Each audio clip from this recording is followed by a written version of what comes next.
ബേബീസിനെ ഇങ്ങനെ ഒരുക്കിയിട്ട് പിക്ക് എടുക്കുക എന്നുള്ളത് എൻ്റെ ഒരു ക്രേസാണ് കേട്ടോ. അപ്പോൾ ഇത്തവണത്തെ പിക്ക് എടുക്കൽ കുറച്ച് പാടുപെട്ട പണി തന്നെ ആയിരുന്നു കേട്ടോ. ബേബീസിനെ പിടിച്ചു കൊടുത്തൊന്നും കിട്ടാണ്ടായിട്ടുണ്ട്.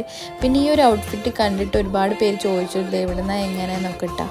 അപ്പോൾ ഇത് നമ്മൾ ബ്ലൗസ് ഓൾറെഡി അവരുടെ കയ്യിലുള്ളതായിരുന്നു. പിന്നെ പാവാട ഞാൻ സെറ്റ് ചെയ്തു. പിന്നെ അതേപോലെ ഹെയർ ക്ലിപ്പും കാര്യങ്ങളൊക്കെ ഞാൻ തന്നെ ആയിട്ട് സെറ്റ് ചെയ്തു. അപ്പോൾ കുറച്ച് ഫോട്ടോസ് കാണാമല്ലേ.